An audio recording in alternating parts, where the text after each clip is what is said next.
It's the WVU Medicine Weirton Medical Center Sports Friday.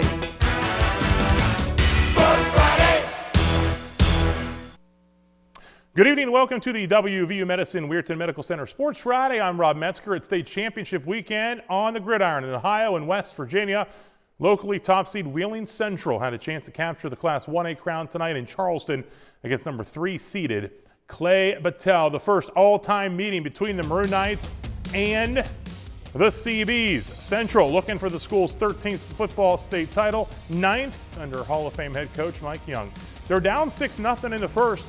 Nico Cusick, keeper, 21 yards into the red zone. 3 plays later, Cade Coronis, 1-yard score. The first touchdown, part of a huge night for Coronis, 7-6. But the CBs would bounce back in a big way. Late first, Corey Cohen, Braden Ponseroff, 80-yard touchdown. 14-7 Clay-Battelle. Central was down 20-7 at the start of the second quarter, but Coronis finds the end zone again from 10 yards out. It's 20-14. Central's down 6. The Knights tailback, a monster first half. 6:15 left in the second. Here he goes, 31 yards. Check out the efforts down to the Clay-Battelle 1. And on the very next play, he will find the end zone for the third time tonight. Maroon Knights take the lead after the Clay Petrie extra point, 21-20. Defense now. How about Troy Martakis with the sack? CBs have to punt. Knights get the ball back. Guess who gets the ball? Coronis on the handoff. Check this out. Fighting his way through. Loses the helmet. 13-yard pickup in the Clay-Battelle territory with some rain coming down. 4th touchdown for Coronis of the half. In the first half, 208 yards, 4 touchdowns on 20 carries. 28-20 Central at the break. In the second half now, the Maroon Knights looking for more. It's Cusick, finds a seam, he's gone. Stiff arm, 45 yards, touchdown. Cusick keeps again.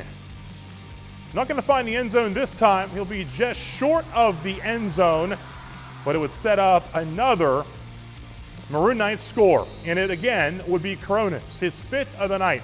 It's 42-26. That answers a Clay-Battelle touchdown as they pull to within 14.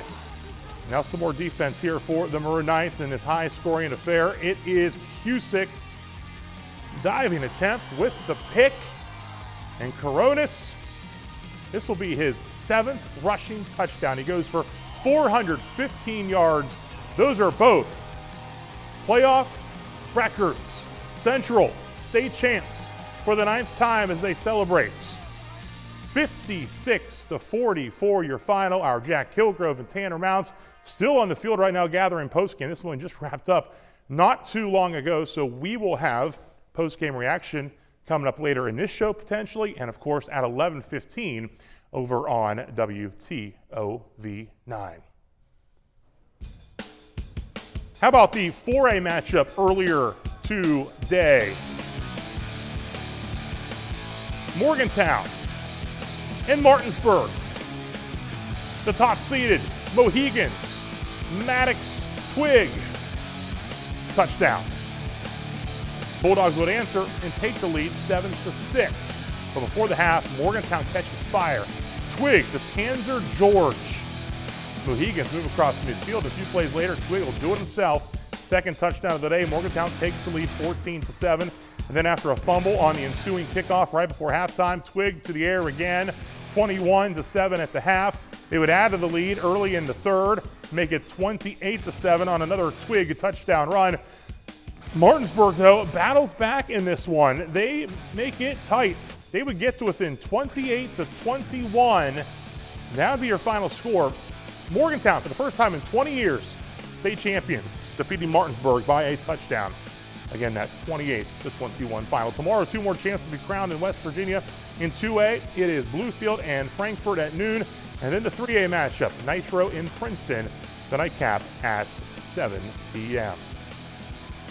In Ohio today, in Canton, state championship action. Division 4 this morning, Cleveland Glenville defeated Shelby 45-7. Bishop Watterson, who defeated Steubenville in the regional final, caps back-to-back undefeated seasons, winning D3 30-0 over Toledo Central Catholic. And in Division I tonight, Olentangy Orange doubles up Cincinnati St. Xavier 28-14. More champs to be crowned tomorrow. Division 7 in the morning, St. Henry Hillsdale, then Kirtland Hopewell Loudon, and then Wheelersburg, who defeated Barnesville in the regional round playoffs. 7:30 tomorrow night in Canton against Liberty Center. Well, this morning, Steubenville senior kicker Cole Bowers made his commitment to the Army West Point football program official on the final day of college football's early signing period. Bowers recently wrapped up another strong season for the Big Red program, including delivering a game-winning 47-yard field goal at unbeaten Licking Valley to advance to that regional final round. Now he'll get a chance to continue the football kicking journey that began back in 6th grade onto the Division I college level. Eventually got to a dream where I could actually do this. And after I realized I could actually do this, it's just putting in the work. I mean, tore my knee, had to put in extra work to get to this point, but it was all part of God's plan and my journey. At the end of the day, it's what I want to do and it's what my family wants, and I'm ready to play. I'm ready to play for Army, beat Navy. In addition to his 6 field goals, Bowers connected on all but one of his extra point attempts and limited opposing teams' return opportunities with 47 kickoff touchbacks. Now, Bowers, our reigning special teams player of the year, and coming up Thursday, December 18th, we put a bow on the 2025 football season with our 20th annual Bordas & Bordas High School Football Award Show live from Wheeling Island Hotel Casino Racetrack. You can watch the show live on Fox 9 beginning at 7, again on December 18th.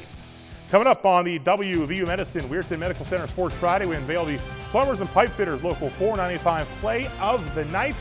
For when we return, we head to the hard court for some boys hoops action, including Steubenville on the road, defending state champions Monroe Central at home, and a Buckeye 8 battle at Indian Creek. We'll be right back.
Welcome back. Late last month, defending Ohio Division VI state basketball champion Monroe Central received his championship rings. Since that time, the Seminoles have turned the page this season with 2 victories away from home.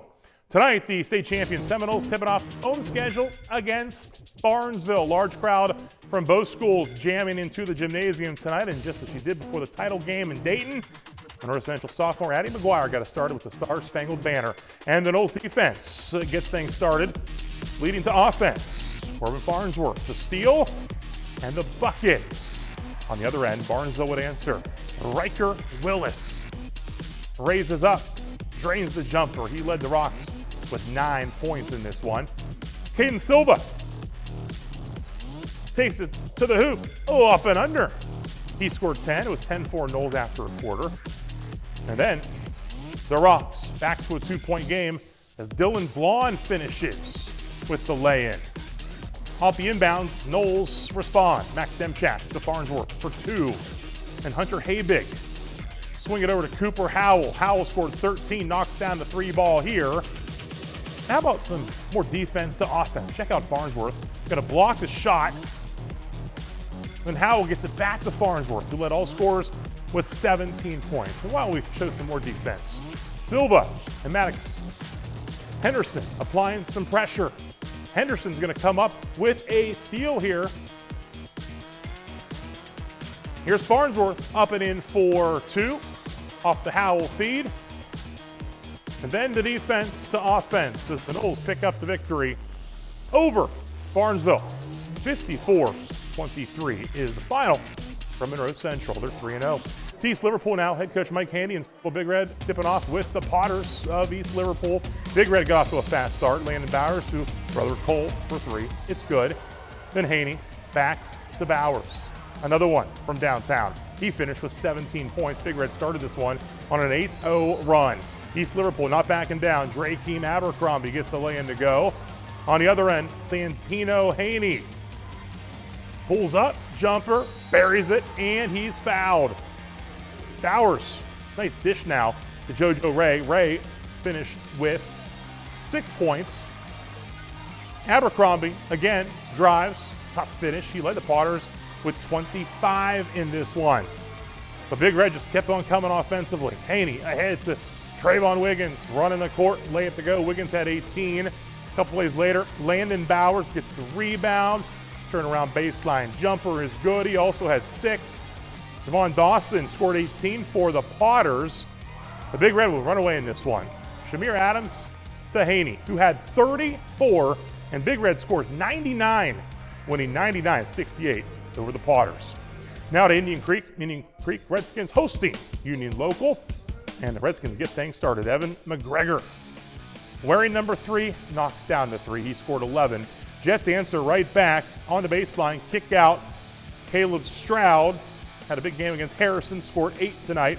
McGregor from up top knocks down another triple for the Redskins. Dylan Verbeek down low to Brody Kearns, lays it in for Union Local. And off of a turnover, Jets pushing forward to Kearns again, who led the Jets with 16 points. Bruce Mazer, kick out. Caden Saffel for 3. He scored 14 for the Creek. Jets, though, push the tempo. Eli Rogers here in the second half. Stutter snap to lay it in off of the glass. And McGregor just short on the putback for the Redskins on the other end. But Nyshawn White for the putback. He led them with 16 points. But the Jets would pull away in this one. This one was tight. But Bam Porter for 3 knocks it down. And the Jets pick up the victory, 58-47 over Indian Creek.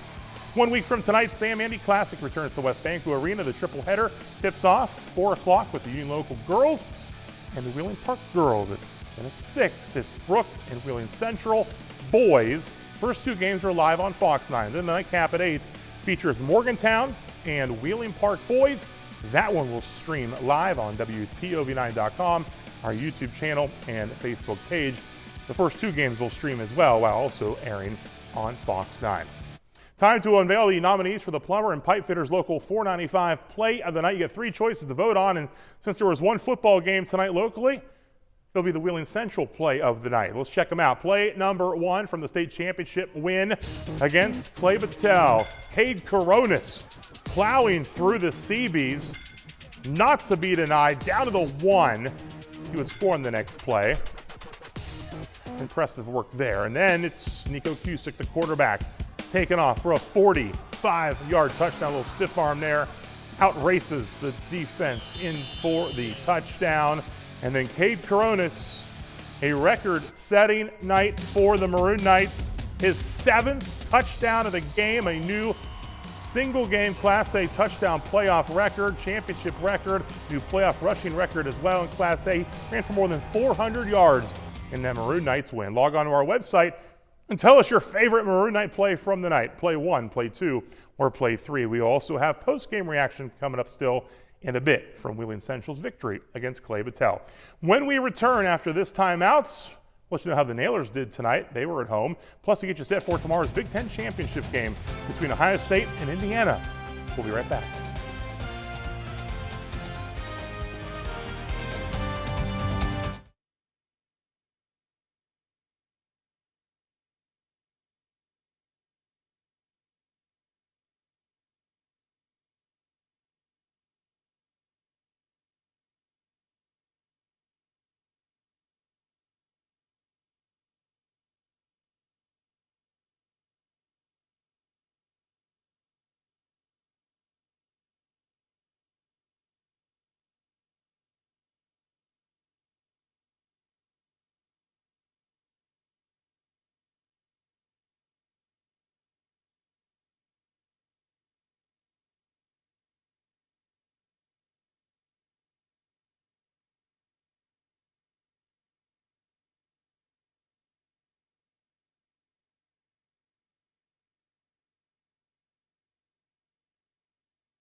Well, a big one tomorrow night on Fox 9 for the Big Ten Championship as second-ranked and undefeated Indiana takes on the top-ranked defending national champion 12-0 Ohio State Buckeyes.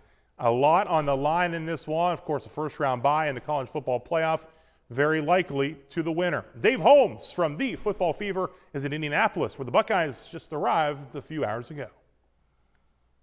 Well, hello from Lucas Oil Stadium in Indianapolis, site of Saturday night's Big Ten championship game between the Ohio State Buckeyes and the Indiana Hoosiers. Let me show you some video of the Buckeyes arriving at their team hotel on Friday night. I've heard some people say that these conference title games don't matter as much because of the playoff. I understand the point they're trying to make, but you wouldn't know it walking around Indianapolis because the hype here is off the charts. For the first time ever, we have 12-0 against 12-0 in the Big Ten title game. For the first time ever, we have number 1 against number 2 in the Big Ten title game. And then there's that home crowd element. Indiana playing 1 hour north of their campus in Bloomington, trying to win their first conference title since 1967. So yeah, Ryan Day is feeling that hype.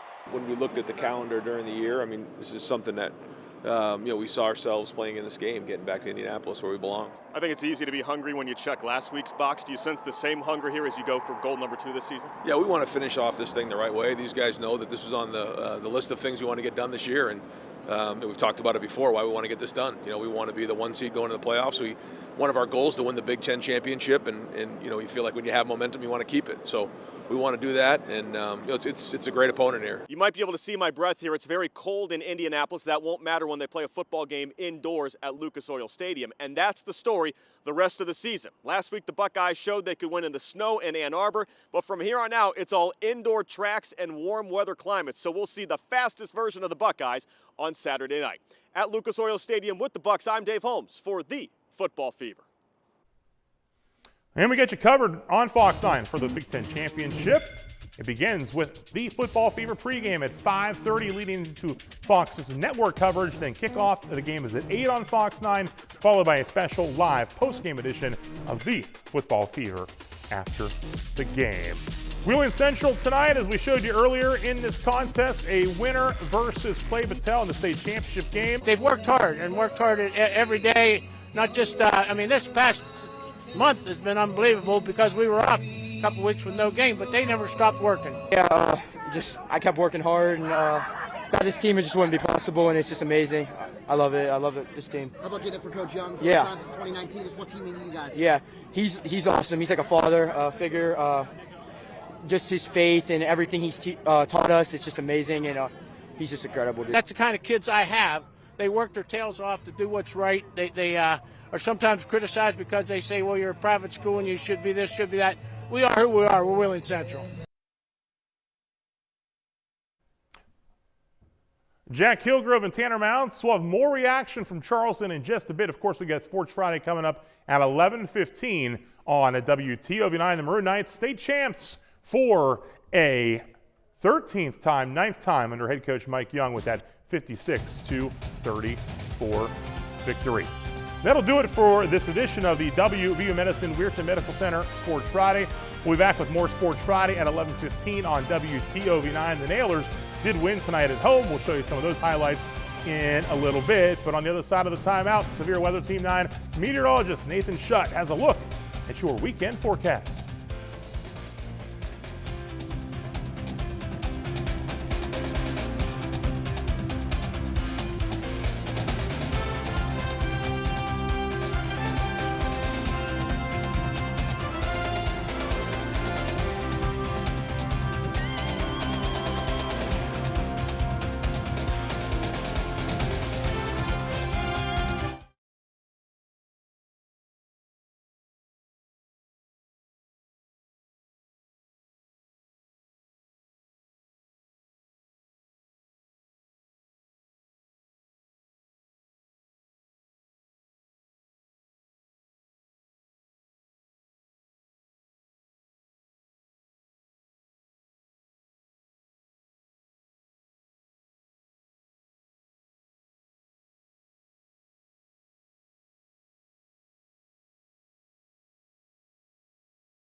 Meteorologist Nathan Shutt, now with your Severe Weather Team 9 forecast. Thanks for staying up with us tonight. Current temperatures across the Ohio Valley residing into the 20s, and temperatures will drop a little bit further in the 20s, but not nearly to the extent of what we had for this morning. Temperatures were in the teens for a lot of us. Some locations single digits, and where we did see that occur was locations more north of Route 22. New Philadelphia, Lisbon, Chester, New Cumberland coming into some single digits. 13 degrees at the Wheeling, Ohio County Airport, coming up just short of the record, which stood at at 12 degrees nonetheless, near, if not some record-breaking temperatures. I'm sure if we had more climate data with these single digits, could be dealing with some record lows into some portions of the area going throughout this morning. Frigid nonetheless, temperatures across the area. And if you didn't like that cold, don't worry.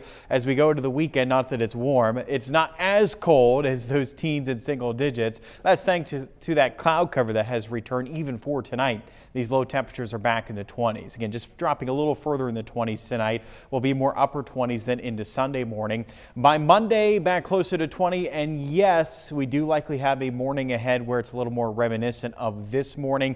That's going to be Tuesday morning. Why? We start to lose that cloud cover. And you'll notice that that's really the limiting factor to these temperatures is bottoming out at night. We see a lot of cloud cover over a lot of the next 5 days, but Tuesday morning could be one of those exceptions, just like for this morning, where we can see temperatures drop back into the teens. Cloudy skies this weekend, but not a whole lot of precipitation to speak of, especially throughout Saturday. I think there's that potential to see at least some flurries going into the second half of the day, but that's likely it, the extent of our precipitation. Now, Sunday brings a little better odds for some light precipitation in both terms of snow as well as rain. Yes, we can get that light, cold rain. We'll watch for this developing into the afternoon hours, continuing into the evening then, and just some lingering flurries and a snow shower possible into Sunday night before even that looks to taper off by Monday morning's commute. Like I mentioned, this precipitation does look light. This does not look very impactful at all. Our temperatures Sunday afternoon are climbing mid-upper 30s.